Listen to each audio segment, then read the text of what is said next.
C'est formel les amis, Neymar reste à Paris. Accolade plus longue avec Paredes qu'avec Messi. Je suis sûr les médias seraient capables de sortir des trucs pareils. J'espère que vous allez bien l'équipage, moi ça va extrêmement bien aujourd'hui puisqu'on se retrouve pour un nouvel épisode de la série Mercato. Sincèrement, qu'est-ce qu'il s'est dit d'après vous entre Neymar et Messi dans le vestiaire après l'élimination de l'Argentine face au Brésil en quart de finale de la Copa América? En demi-finale de la Copa América. Bah en fait on peut pas savoir, mais d'après Sport, c'est formel, il y a carrément une réunion entre les deux joueurs pour parler du transfert au Barça. On va pas parler de source, non, parce qu'à part mettre un micro dans la poche de Neymar ou de Messi, je vois pas comment est-ce que tu peux savoir ça. Bref, merci l'équipage pour le dernier épisode encore une fois. Les retours étaient extrêmement positifs et bah je vous en remercie, ça prouve encore une fois que la série est appréciée toujours autant. Très rapidement, avant de débuter l'épisode du jour la team, je vous rappelle de ne pas oublier de lâcher le gros pouce bleu. Pensez à ce fameux objectif des 4000 likes en une heure, ça aide vraiment énormément la série. Jusque là, merci à tous ceux qui contribuent. Bonne vidéo à tous.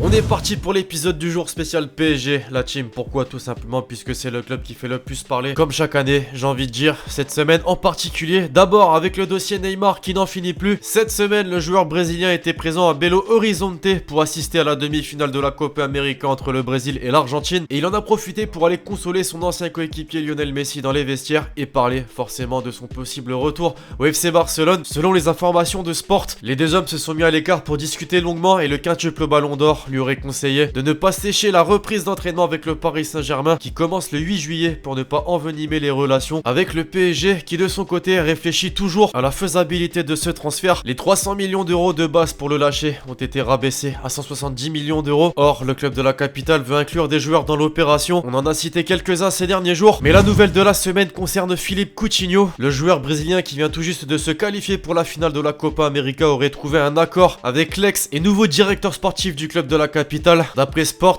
la Gazzetta dello Sport et l'équipe. Or, si ça doit se faire, les négociations se feront dans l'ombre. Pourquoi? Puisque le clan Coutinho, de son côté, a rapidement démenti la rumeur dans les colonnes de Mundo Deportivo. En clair, l'option PSG ne déplairait pas à Coutinho, mais aucun accord n'a été trouvé avec le club de la capitale. Une version confirmée directement par l'agent de l'international. Je cite, j'ai parlé ces derniers jours avec Pep Segura, qui n'est autre que le manager général du FC Barcelone. Il m'a dit que le club ne voulait pas vendre Coutinho cet été à n'importe quel prix. Et puis nous n'avons eu aucun contact avec le PSG pour Coutinho. Alors info ou intox. Affaire à suivre comme celle menant à Ousmane Dembélé. À en croire le quotidien régional Le Parisien, Ousmane Dembélé a été contacté par Thomas Tuchel en personne afin de prendre la température pour un éventuel transfert. L'international tricolore de 22 ans qui a été recruté pour près de 120 millions d'euros en 2017 peine à s'imposer du côté du Barça entre blessures et une hygiène sportive qui laisse à désirer. Pour le bref rappel, le coach allemand l'avait déjà eu sous ses ordres par le passé et le PSG compterait bien en profiter. Comme pour Rafael Guerreiro, le latéral gauche du Borussia Dortmund était proche du PSG l'été dernier. Thomas Tuchel, qui a connu l'international portugais en Allemagne, en a fait sa priorité et l'aurait fait savoir à la direction sportive du club parisien qui entre-temps aurait avancé le dossier à tel point que le joueur portugais serait sur le point de s'engager avec le PSG. C'est en tout cas ce que révèle le quotidien Bild. On annonce un contrat de 4 ans pour un transfert avoisinant les 15 millions d'euros. Enfin, pour conclure, le cas Nicolas Pepe. Quelques semaines après avoir obtenu un bon de sortie par son président Gérard Lopez, l'ailier ivoirien n'a pour l'instant pas donné suite aux premières propositions reçues de l'Atlético d'abord puis de l'Inter, car en fait il attendrait une offre du Paris Saint-Germain, comme nous le confirme cette déclaration du président du LOSC dans les colonnes de l'équipe. Je cite, à la demande de son entourage, on a attendu un peu et Nico nous a dit qu'il voulait se concentrer sur la CAN.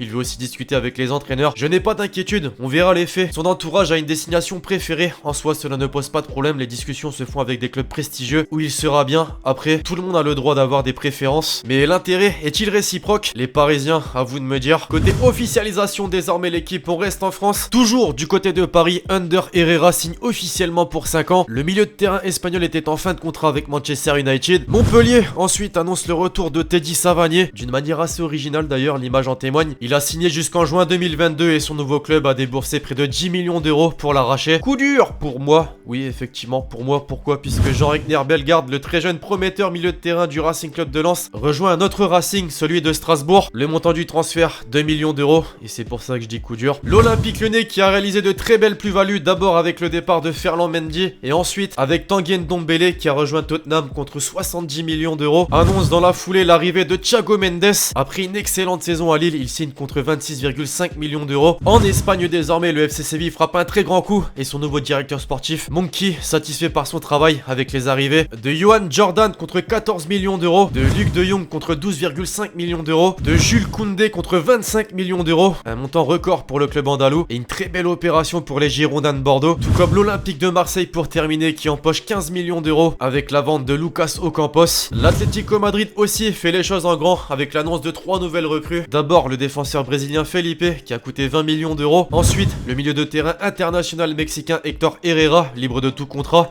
et enfin, on l'attendait et c'est désormais officiel, Joao Félix sera un joueur de l'Atlético Madrid la saison prochaine. À l'âge de 19 ans, il signe un contrat de 7 ans jusqu'en 2026 avec un montant record les amis, puisqu'il devient le 4e joueur le plus cher de l'histoire avec un transfert avoisinant les 140 millions d'euros. Dans le sens inverse, Rodrigo Hernandez, dit Rodri, quitte l'Atlético Madrid et permet au club espagnol de réaliser un beau renflouage de caisse puisque Manchester City a levé sa clause libératoire de 70 millions d'euros. Le défenseur espagnol du Napoli, Raúl Albiol, s'engage avec Villarreal pour les 3 prochaines saisons. Le montant du transfert est estimé à 3 millions d'euros. Pour revenir outre-Manche, Leicester City débourse 33 millions d'euros pour Ayos Perez qui quitte Newcastle et va donc connaître son 3e club. Frank Lampard est de retour à Stamford Bridge puisqu'il quitte Derby County pour succéder à Maurizio Sarri sur le banc de Chelsea. En Italie, Gianluigi Buffon est bel et bien de retour chez la vieille dame. À l'âge de 41 ans, l'emblématique gardien de la Juventus signe jusqu'en juin 2020. Après avoir enregistré les arrivées de l'Uruguayen Diego Godin et de l'Autrichien Valentino Lazzaro, l'Inter Milan officialise désormais l'arrivée de Stefano Santi qui s'engage sous la forme d'un prêt avec option d'achat. Joueur du Milan AC depuis 2012, Christian Zapata rejoint Genoa pour les 2 prochaines saisons. Et enfin, pour conclure, des nouvelles de Yaya Touré qui file en 2e division chinoise du côté du Qingdao Yungai FC. Bref, voilà l'équipage, c'est tout pour cette vidéo mercato. J'espère vraiment qu'elle vous aura plu. Je compte sur vous si c'est le cas pour lâcher le gros pouce bleu. Pensez à me donner votre avis dans les commentaires sur toutes ces rumeurs et officialisations de fin de vidéo.